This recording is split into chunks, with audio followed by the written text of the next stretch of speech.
You cannot tell in my face right there, but I have no idea what I'm doing.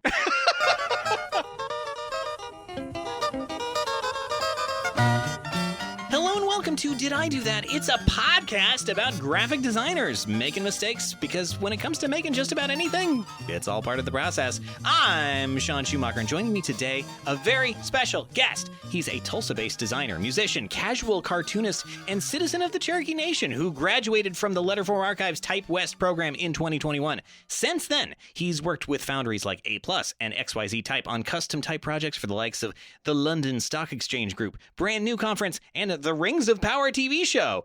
That is when he's not busy starting up a foundry of his own, Tulsi Type. And his work for the past 2.5 years developing a suite of typefaces as part of the Typotech Cherokee project is out now. It's Chris Skillern. Hi! Hey, thank you so much, Sean. It is so great to have you here. Now, So great to be here. It is a hot day. It is the last day of TypeCon also, although technically I think it's over. It is over now. Yeah. And I think that actually brings me to the thing that I have been fretting over so much, endings, because endings are hard. Endings are really tough, and I don't know how you get internet, Chris. I assume it's the same way I do, which is of course through dial-up. But I have terrible news. Yes. AOL dial-up is going away. Oh, There's no more AOL dial-up as of the end of this month, September 30th. Is this for real? Oh, yes. Is this an actual thing? Well, this is, I think there are a lot of people that would actually be surprised to know that, in fact, AOL does continue to have an AOL dial-up service in the year of our Lord, 2025. Are they still mailing out CDs to people? I don't think they're still mailing out CDs because we are, of course, in an era when no one has a way of using a CD player. But then where are people getting the 56K fax modems is another question. Exactly. Good question. It's a real mystery. Knowing how big web pages are, I don't know how they are actually interfacing with the internet. Yeah. I think CNN.com is fully like 500 megabytes for one visit now. But yeah, apparently AOL dial-up as of September 30th is being discontinued. Wow. End of an era. Yeah, that was how I first got on the internet. And of course, for the purposes of this bit, how I still get on the internet. Going to be a hell of a time uploading this file, which itself is already 1.19 gigabytes. Oh, no. That's going to be a couple days. I'm still also paying by the hour, which is maybe not a good choice. Yeah, if you're doing a podcast, you might want to bring for some different kind of internet at this point. Yeah. If anyone's complaining about the audio quality, it's because I'm trying to optimize for those 56K connections. Yeah, but yeah, were you ever an AOL person back in the day? Yeah, I'm probably around the same age you are. I'm not sure. I imagine. Yeah. The AOL time. It was a magical time. My first time on AOL doing anything creatively was as a kid cartoonist. Oh, that really? was, yeah, okay. I was, if we are of the same age, you may remember the many kid services that AOL had that all competed with each other for no particular reason. Yeah. Blackberry Creek. Mm-hmm. I was on Blackberry Creek and I submitted a terrible cartoon that was a definite ripoff of Garfield about my own cat, but my cat was a different color than the cat that was in the cartoon. I think you can guess what color the cat in the cartoon was. But that was my entry point creatively. Did you that's great. Did you have any creative outlets at that age that you were connecting with online? Not really online so much. No, I was a newspaper comic strip guy. Oh, sure. So I was another thing that doesn't exist anymore. Yeah, sadly. No, so I'd read the comics every day and watch way too many cartoons and then spend all of my time after school at my little drafting table that my parents got me and just drawing my own cartoons. They got you a drafting table? Oh, yeah. Yeah, my parents have always been super supportive of anything that I get into. That's really cool. Really sweet. When did you start doing kid cartoons? Oh my gosh. Do you remember how old? Probably kindergarten, sure. I guess. And then I stopped somewhere around middle school when I got into punk rock. And the usual comics to punk rock, But then, the comics made their way onto flyers and things like that. Oh, sure. So, well, yeah, So, the skill set was still needed. Exactly. Do you remember any of your early comic strips? Did you have a set of characters that you were? Yes. Oh my gosh. Yes. Did you do the same thing? Did you create characters? Yeah, I had 2 characters, and one was the cat, and the other was me. It was very uncreative. This Garfield ripoff. I'd like to see this. I didn't even have an Odie. Like, if you're gonna rip off Garfield, where's your Odie? Where's your Nermal? Where's your package that Nermal's getting sent into Abu Dhabi? Exactly. That's like half of the strip.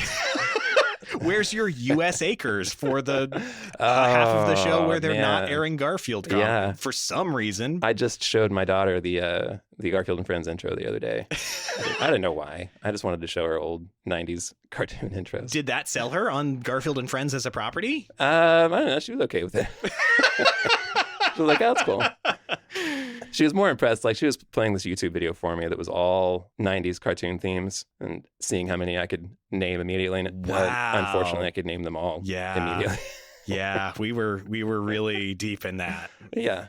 You did not. There were no half measures, I think, in watching cartoons back in the day. You know? And it was a heyday for like after school cartoons and Saturday morning cartoons, which I don't think are a thing anymore. No. I mean, it didn't make any sense really then, but now it really doesn't make any sense. No, definitely not. You know, we could just watch Nickelodeon anytime we wanted, and it was just on all the time. Yeah, cartoons everywhere. Why would I want to watch CBS on Saturday morning?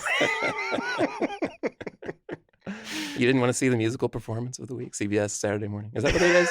I feel like there was a musical component to that. I'm pretty sure Garfield and Friends was on there. I couldn't name a second thing, though. It's, sometimes you go back on Wikipedia and you look at those lists of like, well, what was on Saturday morning? And it's like, oh, the thing that I remember was on for one season. Yeah, exactly. And then they did like 12 seasons of like this show that I've never heard of or seen. And it's like, what is this? I've had that experience recently too. The Wayne Knight Power Hour? What? And it's just Wayne Knight, but animated? He's not even doing animated things. He's just like going to the dentist. It's what is this show? There were so many things like that back then. That was a great time. But yeah, I was going to say I did. A lot of my characters were like vaguely, barely veiled copies of existing things that I loved, like Pinky and the Brain. Of course. Things like that. But I had some originals. Yeah.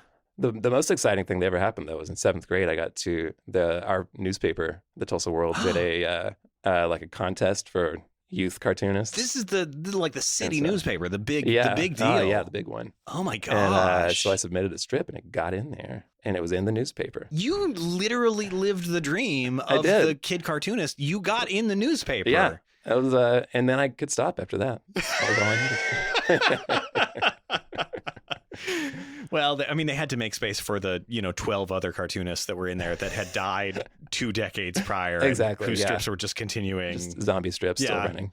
Who are they making new ones? Hard to say. No one knows. Those are probably still in syndication now. I think that's like the only thing that is in existence now. I think so. I think it's just zombie strips, which is so strange. But like, Garfield's gonna live forever. I don't think Jim Davis does it anymore.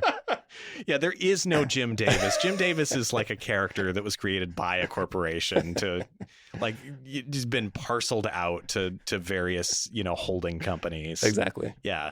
Garfield is more real than Jim Davis at this point, But that's a wild thing to have as a kid, to actually be able to be like, yeah, I'm like published. I'm a published author. It was pretty cool. I couldn't, it wasn't something that I could show off though, because no one in my school thought cartoons were cool. So, ooh, that's brutal. But I had one other friend in 7th grade who also got a strip in there. So did you really? We celebrated ourselves together. Yeah. Well, in a way, it's a mirror of the real creative community where there's just a very small number of people doing things. Exactly. We'll kind of have to congratulate each other. Right. But that's a really cool energy to like go into the world with. Like you keep doing that until you kind of get into music in high school. What is that pivot like? Is that a very conscious, like, I'm not wanting to pursue like illustration or art more generally, or just like? Not really. I think I kind of have I don't know, maybe you're like this too, kind of a one-track creative focus. And I have all kinds of different things that I do, but if I'm super into one thing, then that's the only thing I can do. Like, I still make music and stuff too, but if I'm in a type mode, all I can focus on is type for however long that goes. Well, that makes a lot of sense too, because like type, you really do have to focus on quite hard. True. But I think that is also kind of for as many folks I feel like as I talk to who are like musicians, it does seem like you need a lot of focus in order to do it too. Yes, definitely. And that's, I assume, why I have never succeeded at learning even the most basic notes or how to play the instrument. Oh, you can do it. You can figure it out. I There's don't know. YouTube now. You've heard my singing voice, so I don't know if I have the core talent. I think might be the other issue. Oh, it's just all practice. That does it.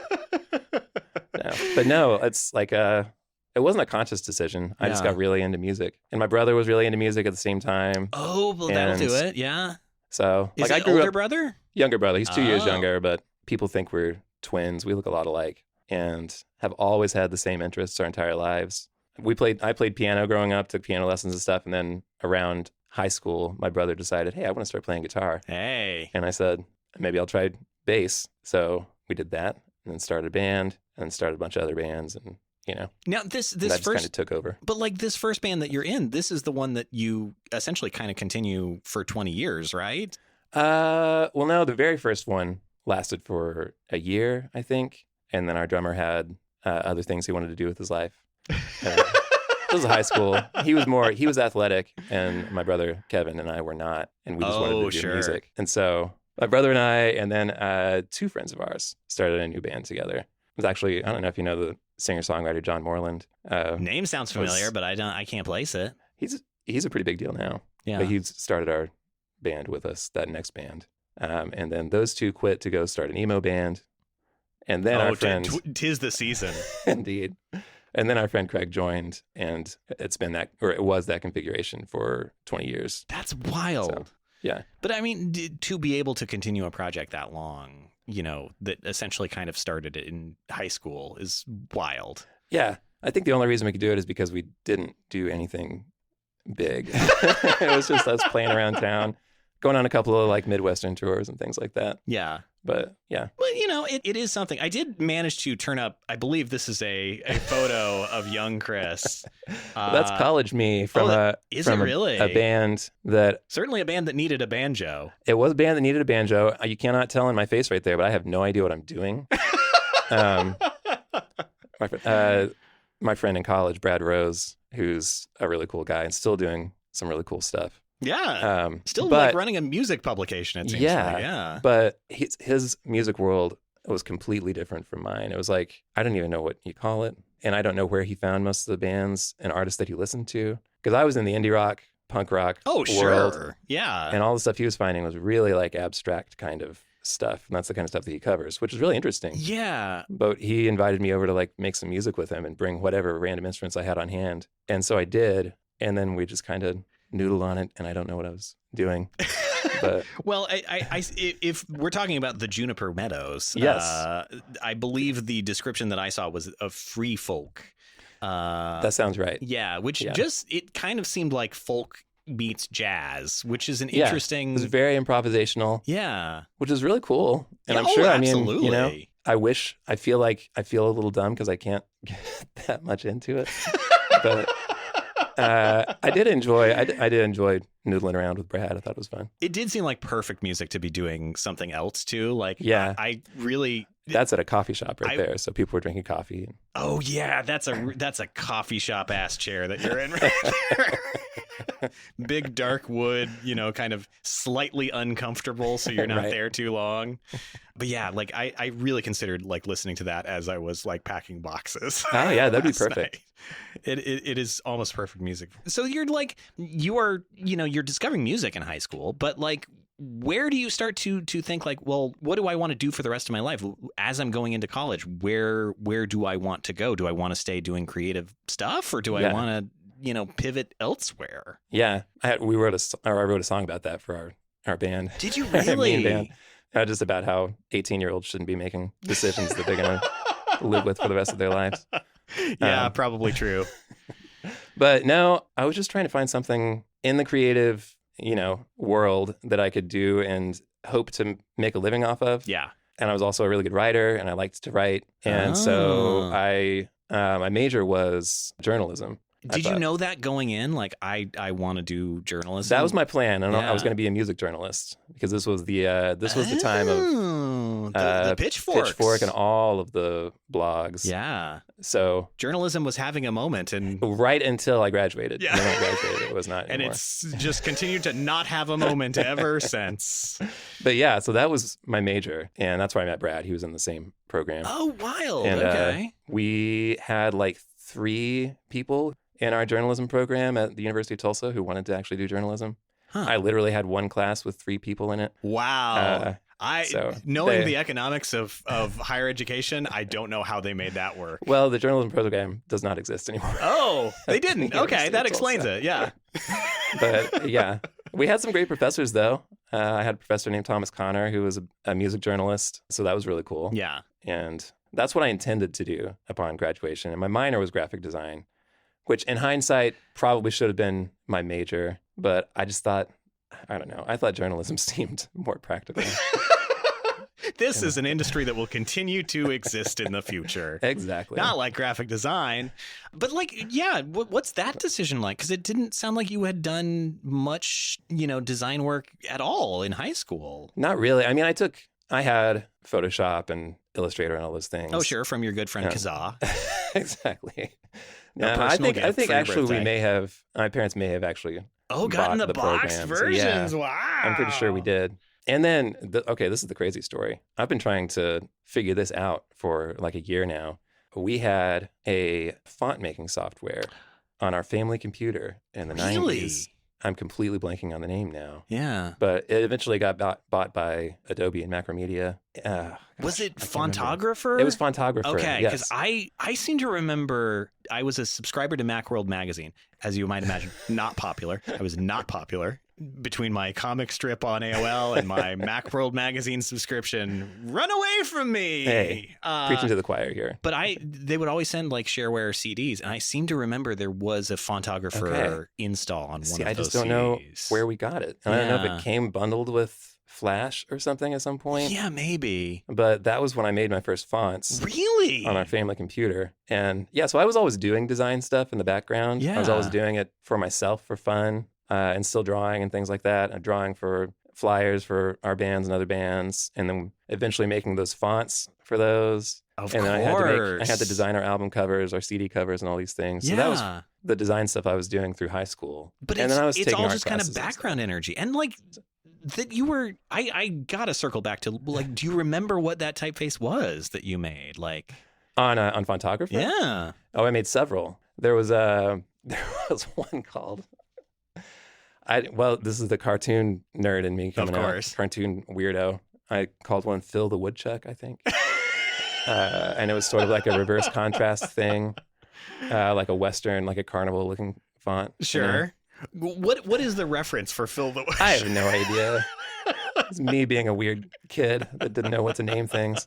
I still don't know what to name things now. Well, I mean, maybe it just looked good in the typeface. Who knows? Maybe that was it. Yeah. I'm sure that typeface looked really good too. Yeah, you were just imagining like the Sunday panels where the first block is just, the title of the strip real big. I was angling to get into a Sunday strip somehow. Yeah, Phil's just leaning up against it going, shrugging.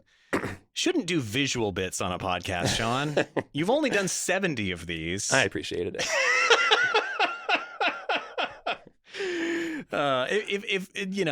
That's the real measure. But like, you actually have done a lot of background stuff. Like, and music is keeping it going as you're getting in. So you discover, the graphic design minor. You're completing that, and that ends up being your college career at University of Tulsa. Yeah. So then I graduated and I tried to find a journalism job. And no one, surprise, surprise, was hiring a music journalist. No. I had one interview they were hiring a feature journalist. It was for the Broken Arrow Ledger. Hey, I mean, that's Oklahoma. That's pretty good. And I went in there expecting, I can write features. Yeah. And I went in there and said, all we really need is a sports writer. No. And I was not a sports kid. No. I'm a giant Oklahoma City Thunder fan now, and have been for, a decade plus. Sure. But before that, prior to them coming to Oklahoma, I knew zero about sports. So he took me into this little room and he said, here's some stats from this game. I just need you to write a quick story about it, and we'll evaluate it, and we'll go from there. And so he sat me down, and I just stared at the computer. And about 5 minutes later, I said, I'm not going to be able to do this. And he said, no, you got all the stats right here. It's easy. But you're just writing from I can't do this. stats? Yeah. What the hell? So I didn't get that job. I'm kind of glad that you didn't, because that's an insane way of doing anything, to just be given numbers and be like, write a story about this. Yeah, no, seriously. Just show the numbers if that's how we're doing it. Yeah, that's a more efficient way of delivering this information. I couldn't make anything out of it. I was looking at it and I was like, I don't know what any of this is. Is it like baseball stats where they're all like weird, like 0.28? What is that? Why can't it be a whole number? What are we achieving through making it a fraction? No, in Oklahoma, it was probably high school football. Probably. That would make sense, you know.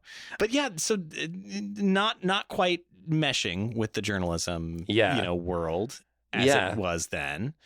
What do you do instead? Well, then I thought maybe I probably should have done graphic design the whole time. Oh, interesting. So how long did it take you to come to that realization? That was pretty quick. Yeah. When I realized that no one was hiring journalists.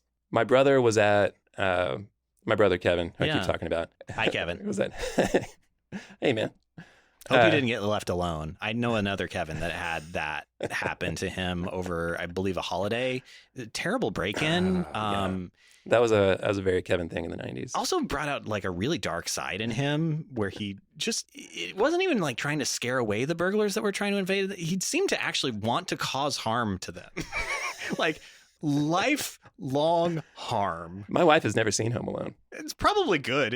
Which is very strange. When you really think about it, it is kind of like, if you look at it from the burglar's perspective, it's Saw. He's made us. He is the Saw guy with the spiral face. Yeah, Mr. Spiral Face. That's an astute observation. I'd never thought of that before. So now everyone go back, look at the Home Alone franchise, and then just follow it immediately with the Saw franchise, and just know that's how it happened. Now my wife will never watch it. Can I tell you, I know, this is a horrifying fact, how much I know about the Home Alone franchise. They did 2 with Macaulay Culkin.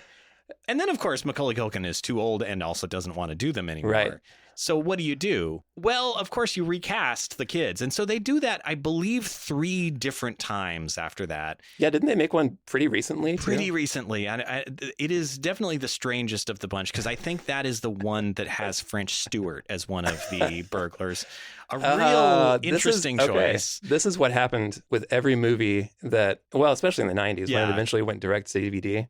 Or not DVD, VHS at the time. But I was very into the Three Ninjas franchise back in the 90s.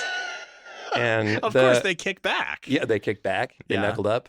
And the 3rd or 4th one was High Noon at Mega Mountain, and it had Hulk Hogan in it. Oh, my God. We definitely had that on VHS. Did you really? I seem to remember that box art being just absolutely it was insane. Rancid. Yeah. But yeah, they all just go completely off the rails around the 3rd or 4th one. Yeah, Air Bud, also a very a later version of that, just complete madness. But yeah, they're all puppies and they all talk and they all have that awful Air CGI mouth moving technology that we all love so much. So we all love it especially when it's applied to babies, even more than dogs. That always works. That's great. Just a weird black void opens up on their face. Do you remember that dancing baby that was such a big deal? Of course. In the late 90s. Made famous by Ally McBeal. Exactly, yes. An entire, 2K of animated GIF technology transmits very easily over my AOL dial-up connection. Right. Mm-hmm. Perfect. Yeah. I've wanted to do a deep dive for a long time on what is the story there. Where did that come from? What is because that's a very complicated, weird animation to have just come from nowhere. Was that one of the early examples of a meme, I guess? I think it may have been. And it to think that it had almost more throughput than any meme since. Right. The cultural zeitgeist was lit afire by very low resolution dancing CGI baby. Right. What a weird time. Yeah. Listeners, if you're hearing this, make something better than dancing CGI baby as a meme. Like, I think we're overthinking memes if that could be successful. Or just bring dancing CGI baby back actually as a meme. That's the better option. Like, we have such better technology. We could make that dancing CGI baby look so much more realistic and therefore more horrifying. Oh my gosh. We could make such an uncanny valley AI dancing baby now. We must do it, listeners. And it is your responsibility. I have tasked you with this. You cannot say no. So yeah, I look forward to what curse that I've bestowed upon humanity by doing that just now. That's going to be interesting.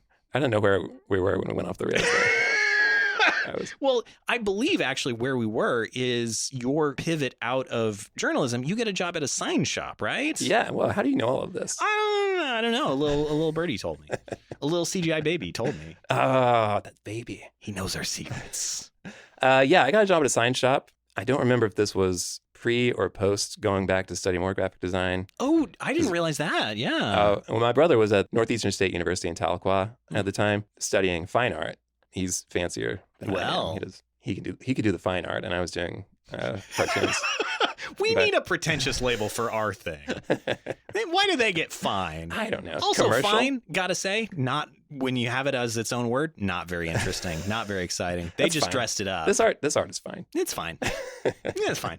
Well, I'll study a little bit more graphic design because I just have a minor and I wanted to go hang out with my brother more. So I went to NSU for a semester and took some more graphic design classes. Oh, just like as a just to shore things up. Yeah. Yeah. And then I went back to Tulsa and got a job at a sign shop. And that's what I did for a few years. And that's where I fell in love with type, actually, weirdly. Well, that's what I heard. It's like part of what really interested you in learning about type was having to like match the old corroded type on like real estate signs. Yeah, that was they exactly were remaking. Yeah. So previous clients would bring in their old real estate signs and they'd need to fix the lettering that had gotten all the vinyl lettering, usually, that had gotten all torn up. And someone needed to identify the typefaces. And the crazy thing is when I got that job, I had a boss there in the art department, and it was just the two of us there. And then like a month into the job, he punched a hole in the wall and stormed out of the office and never came back. And so that's good. I'm not sure I'd want to have him back after that occurred. So I was the head of the art department. Wow. And had no idea what I was doing. But I had to learn on the job really quickly. And that became like the biggest part of it, was trying to identify the fonts or the typefaces on these signs. Yeah. And I got really good at it. And then I got obsessed with it. And then I started joining. And then I started thinking, someone would bring in something that was like a weird weight of Helvetica or some kind of off-brand Helvetica that we didn't have. Oh, yeah. And I started realizing that I could draw that weight. I could base it off of the things we have and draw this different weight and make it work. And yeah, it was all downhill from there. And then I got on the Typophile forums and all the old forums and everything, and just got completely into it. Well, it's kind of the perfect bit of timing too, because that would have been right around like the growth of like that kind of online forum. Yeah, it was. And I was going to say, when you were asking for design mistakes, I think my biggest mistake was not going full in right then, because I know a lot of people I heard David Jonathan Ross on a podcast somewhat recently talking about how that was the time he was getting into it. And now David Jonathan Ross is David Jonathan Ross. Yeah. It's a huge deal. And not too many people get 3-letter abbreviations for their name. You can just say DJR. Yeah. So if I had gone all in at that time, I probably could have done better for myself. But instead, I was still playing music. And, I thought, I'm doing all right.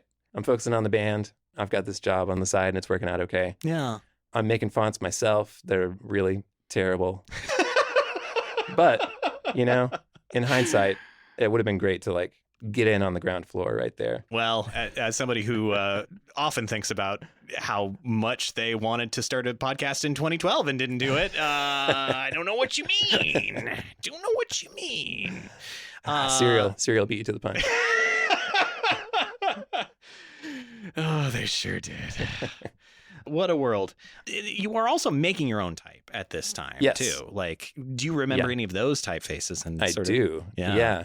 So that was early in making type for anybody. You think that it's all very precise and you have to measure everything and you're using shapes to draw everything. So it's all very geometric. And the tooling was also not what it is today. No.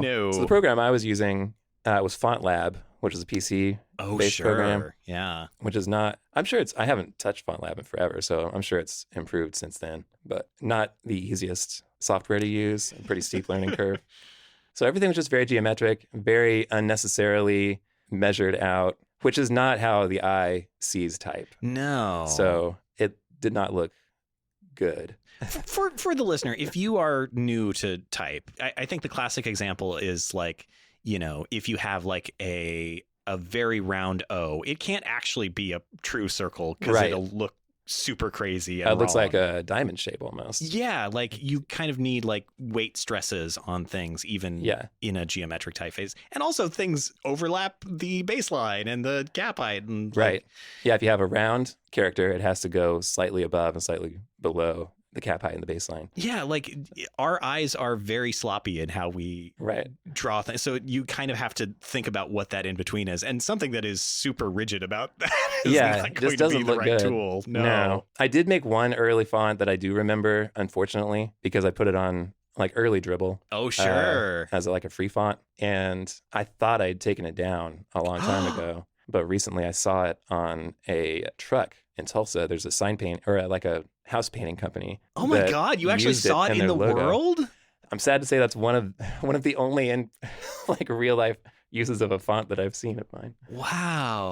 But that's still pretty wild. Like this was just a free download on Dribble and now it's in somebody's logo. Yeah, now though, like last year is when I saw this and I think I took that down 10 years ago or something like that. I don't know.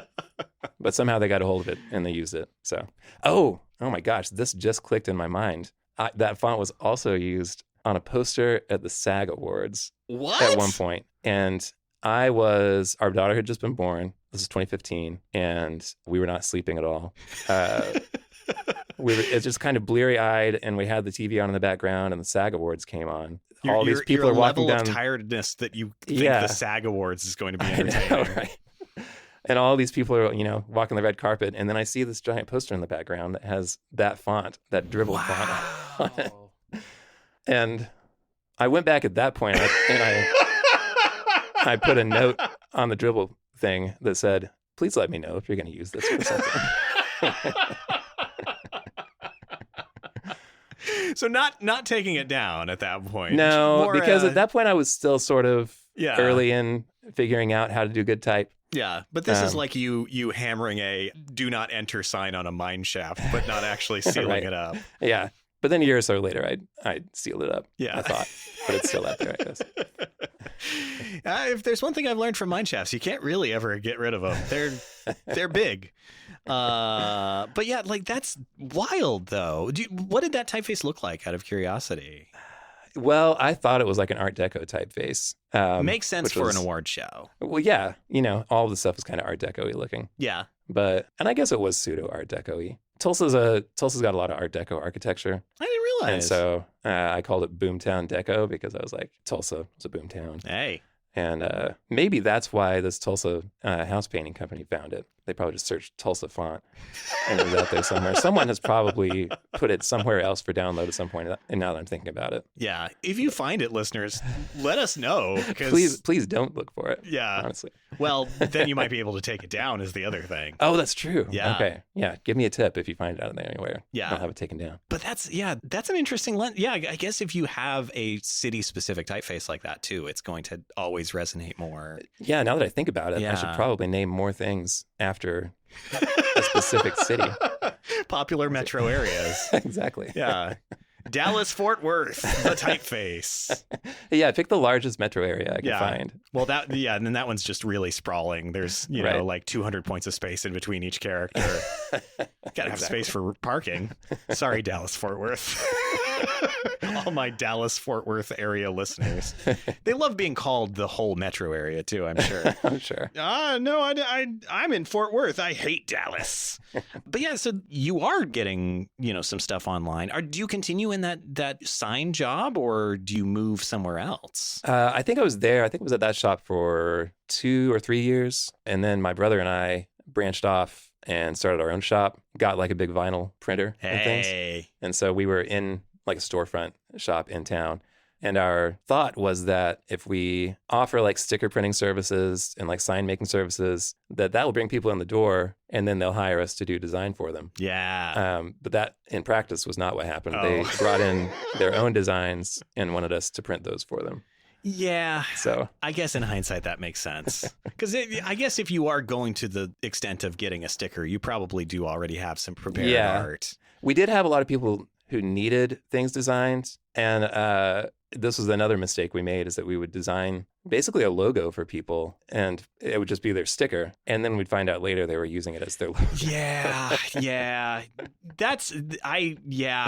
It's one of those things where you don't really think about it until after, where it's like, oh yeah, this is branding actually. Oh, I should be charging a lot more for that. Exactly. Yeah. But they don't know either. They're just, well, yeah, I have this design and it's fine now. So. Yeah. And they were mostly our friends in the Yeah. music scene and stuff like that. Oh, yeah. Well, that's the other complication. Yeah. And you don't want to charge them a whole lot. No. It's always trickier when you know the people involved really closely.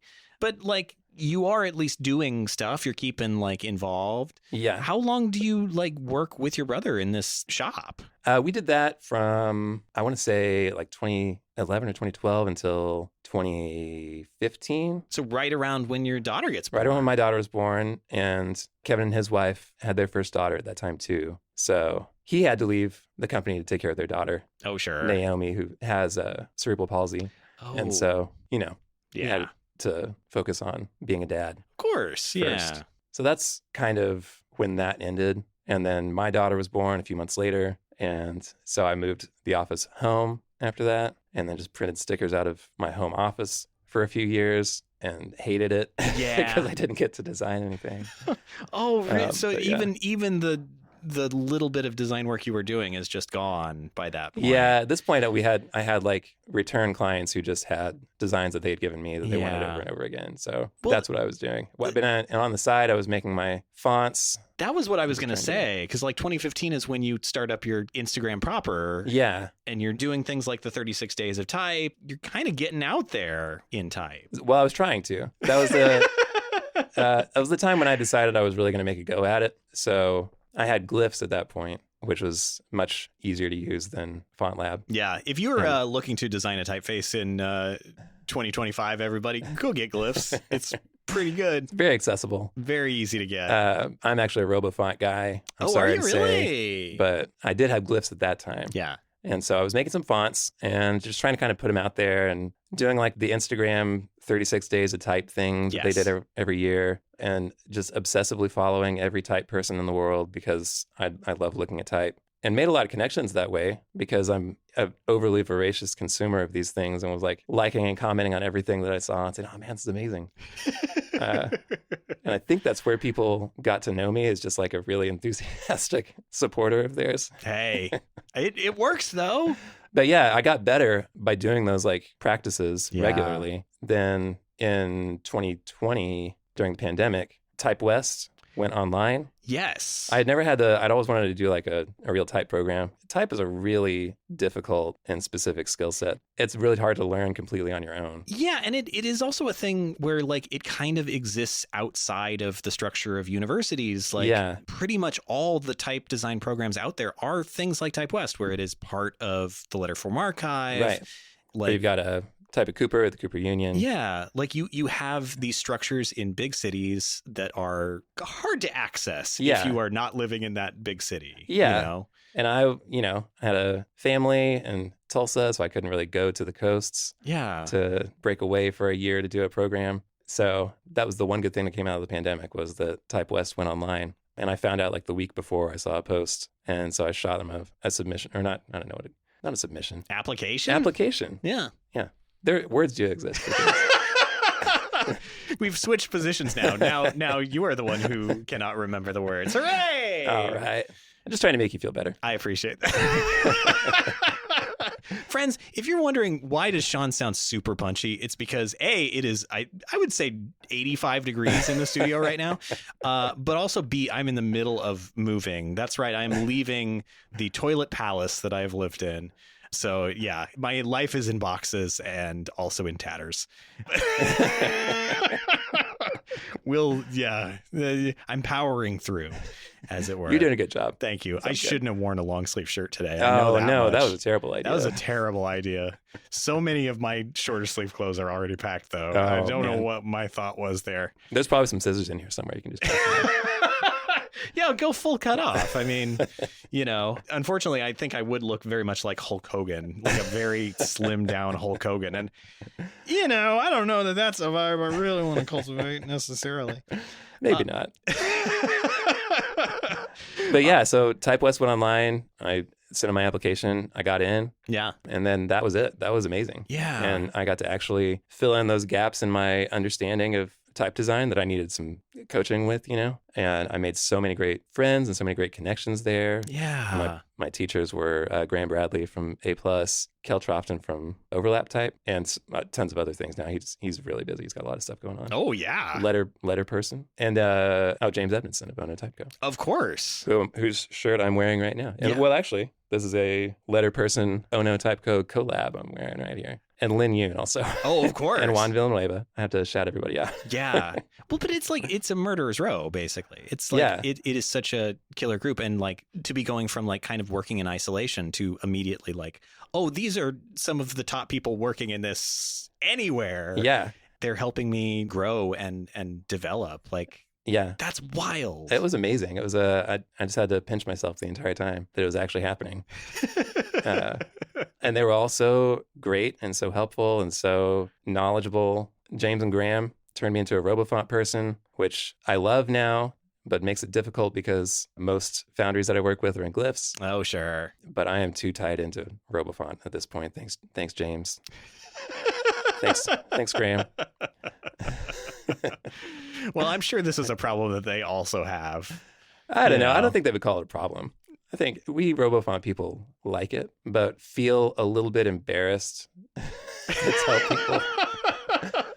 Because so Glyphs is it's a very streamlined interface, and it's so easy to use and learn. It's got that app aesthetic. Yeah, to it, exactly. And RoboFont is a thing where you have to build it to your own preference and, add extensions to it.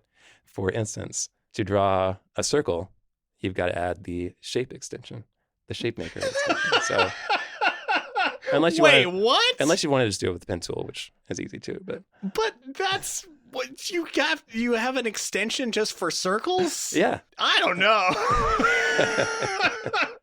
I mean, it's very much the Linux nothing is included. You have to figure it all out approach. That's sort of the idea. But that's maybe a bridge too far.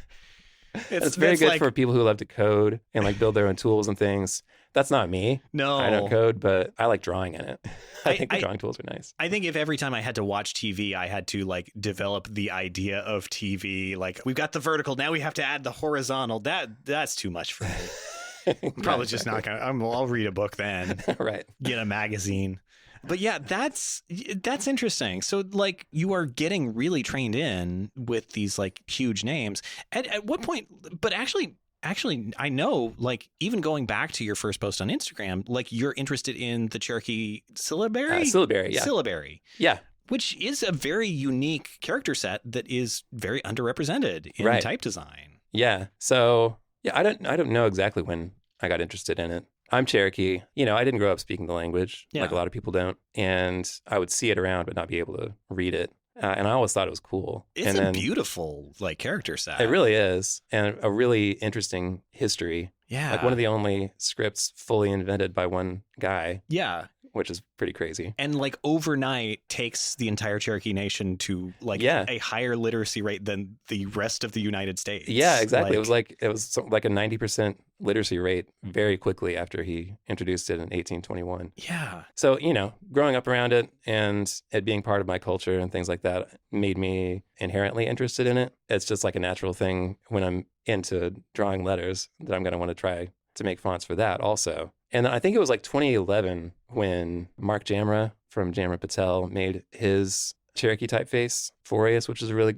great typeface. And that's when I realized that there was actually a need for it. Oh, yeah. And then like some people I know, the Cherokee Nation now, who I know now, like Roy Boney Jr., who's a great artist, and Jeff Edwards and Joseph Erb, had given a talk at TypeCon actually in New Orleans in 2011 about how we need more fonts. And I was like, okay, I'm not barking up the wrong tree here. So I started doing more research into it and just drawing it a lot more and taking the nation's online language classes and things to help, just because I want to learn the language too. And because it was cool to see like my language teacher writing the syllabary while he was teaching and stuff like that. And that kind of helped my understanding of the syllabary and how it works. And then I just kept plugging along trying to make fonts. And that's my final project for Type West. It included most of the syllabary. It's 86 characters. And I also had to do all of the Latin and like 3 different styles and stuff for Type West. So I didn't finish. Oh, yeah. The syllabary. Well, it's like it's complicated. There's lowercase. There's like. Yeah. Well, and you mentioned too, there was also like not a lot of sans serif styles of Cherokee. No, actually, I personally would say that there is no true sans serif right now. I just put one out with Typotech yesterday, but even Google's Noto Sans, but it actually has serifs in the Cherokee character set.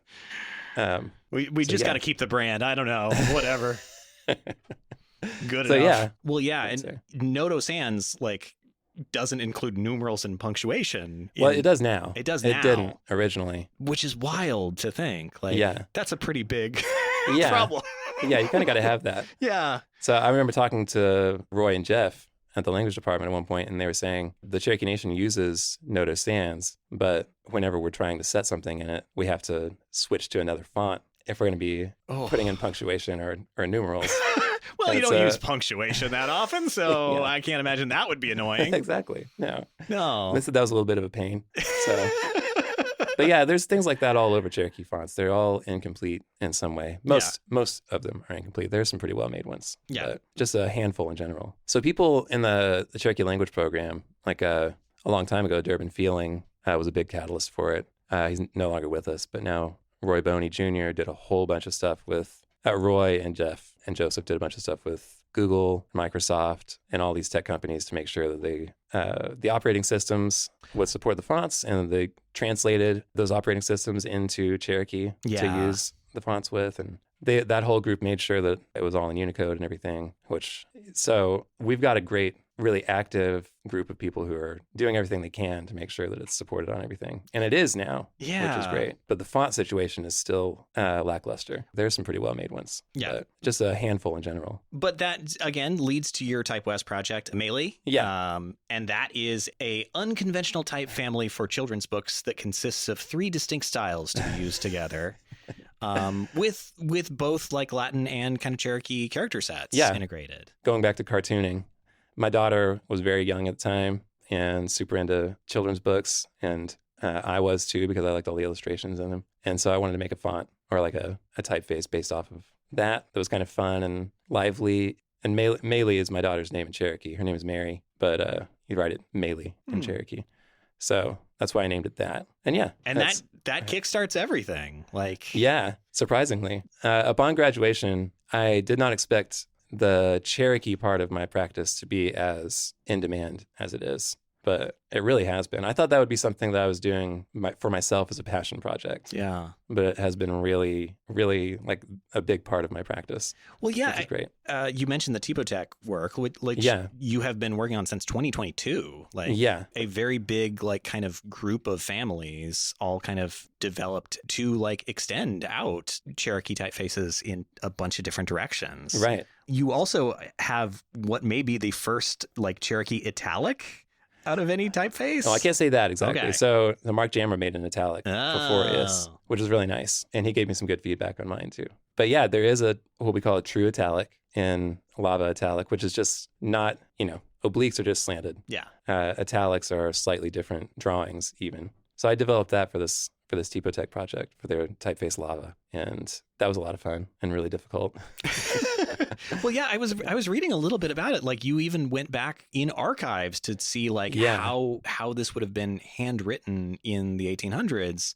Yeah, I wanted to find some handwriting that came from a time when it was being heavily used. Yeah. Because I wanted to find something that looked really natural. Yeah. The Helmerich Center for American Research at Gilcrease Museum in Tulsa has tons of old handwritten documents in Cherokee, and I got a lot of good DNA from those that I pulled into the Italic for lava. Which makes like total sense, thinking about like the way that people write is often in Italic, whether they realize it or not, you know? Yeah. It's just like, this is what's fastest. Exactly. Yeah, all of these things are slanted and they all have like entry and exit strokes and flourishy kind of curves and things like that. So luckily that ended up being the perfect place to go to find what I was looking for. So you do that big project. The other thing that really struck me is like the Rings of Power. Yeah. Do you want to talk about that a little bit? Yeah, like, that was a cool project. That's a wild project. Yeah.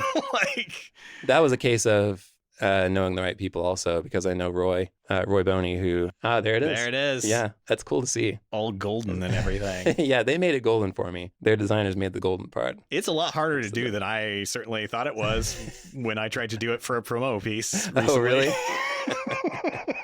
If you know an easy way to make things 3D, everybody, that doesn't involve 3D software, because I don't have that, let me know. Oh, man. Anyway. But yeah, so Roy Boney worked at the language department for a long time. He was the manager of the Cherokee language program for a long time. But he's an artist, like an amazing artist in his own right. And he recently left the program to go work for Cherokee Film, which is the Cherokee Nation's film branch. And they have a partnership with Amazon to do a whole bunch of Cherokee dubs for different things. And the first thing they picked was the Rings of Power series. It makes sense. They spent a lot of money on that one. Yeah, it does make sense. Apparently, though, it's every episode is like an hour and a half long or something like that. I've heard that too. And so it's like when we had the premiere at ScostiCon last year for the first episode, ScostiCon's our Cherokee Comic-Con. Oh. A guy from Amazon came out and talked about how they picked the most difficult property to start with because it's super long. Every episode's super long. They need a lot of voice actors for it. Oh, yeah. And, but it turned out really cool. But the cool thing was, since Roy knows me, he reached out and asked if I would make the Cherokee title font for it. And so I did that, and it was a whole lot of fun to do. Like a Cherokee based off of like Trajan columns kind of Roman lettering, It's just fun to figure out, a fun puzzle to solve. And now I think when the series comes out, I think their plan is to put the font out for people to download if they want it. Well, that would be amazing. So, yeah. I would think that an easy route to success is to make Trajan. So exactly. you've essentially done that, but in Cherokee. Yeah, exactly. So that's pretty dang awesome. You've also been working with future fonts too. Like, yeah, you put out Choke Cherry. Not too which long. I haven't gotten to update yet because I've been working on this Tech project for so long. But yeah, and that's been amazing. Yeah, and Lizzie and Travis are the best. Yes, Lizzie Gershenson, past guest of this program, very fun designer. But yeah, like that is, I think, a very different take also on all of these, where it's very playful. It's very like mid-century modern kind of energy. Yeah, that was me trying to kind of push things a little bit further. The Tech project is kind of like a solid base for things that we need, like a good sans serif and a good serif font and an italic and all this kind of stuff. And the things that I do for my personal foundry are more display kind of stuff, owing to my cartoon past, I think. But yeah, so that's where that came from. Well, it's you've got a lot of typefaces out in the world. Kind of, yeah. I mean. You just released 5 typefaces. Well, okay, that's true. I haven't internalized that yet. I have not made one typeface. I'm at 0. You can do it. You got to make one, put it on Dribble, and name it Portland something. 15 years later, there's a shoe shining service that's using it for some reason. Exactly. Yeah. That's how it works. That feels like actually a very Portland thing. Somebody's going to be doing that pretty soon. But yeah. I guess I do. But several of the things I do are like contract things. Like with XYZ Type, I've done some contracts helping them make a font for the London Stock Exchange Group, which sounds crazy to me. Which is wild. And the brand new conference last year. Yeah. And then with Graham Bradley, Plus, your teacher, kind of set me off on everything because he hired me to do some contract stuff for him right out of Type West, which was great. That's amazing. So, I wish I could do that for some of my students. Yeah. I don't have any money, though. It was really great. Very helpful. I really, really appreciate it. And that's kind of what kicked it all off. A lot of stuff is contract stuff that I don't get to see because it's in London. Yeah. Well, but that's also like the weird, and like to go back to even the truck thing, like the weirdest thing probably about being a type designer is you really don't get to see people using your typeface unless you're really, really looking for it. Yeah. It just kind of, you put it out and it exists and it like gets integrated as a component in other designs in ways you can't have imagined. I know that choke cherry is being used because I've seen people have told me that they're using it, but I haven't seen it. Yeah. Yet. Hopefully, my great hope is one day see a font and like just when I'm out walking around, see it in use somewhere. Yeah. Which, James gets to do it all the time, and I'd like to do that. That's true. That sounds cool. But you did experience that. It was just one that you were kind of embarrassed of. Yeah. Okay. That's true. Fair point. It's going to happen again, no doubt. Yeah. I really hope that these fonts and other future fonts, and the Tipotech fonts that I release in the future will get some traction in Cherokee Nation too, because I want to see that. Well, I mean, the easiest way to do that is if people use those typefaces. Where can people go if they want to maybe give you a download? Oh, so the Tipotech, if you don't know Tipotech, it's TYPOTHEQUE. Like discotheque. Exactly, but Tipo. Is that more fun or less fun? I don't know. .com. They're a great Dutch foundry that's been around forever and do really amazing work with multi-script type and trying to support as many languages as possible. Yeah, which is really, really cool. They really seem to have like doubled down because they've invested a lot in indigenous languages. Yeah, yes. Well, the cool thing now is that I finished the Cherokee project, and Dr. Jessica Harjo, who's also in Tulsa, and Kevin King, who works with Tipotech, finished the Osage project at the same time. Yeah. Which means that those particular fonts from Tipotech cover every North American indigenous language now. Which is so rad. Like that's like that didn't exist before. Yeah.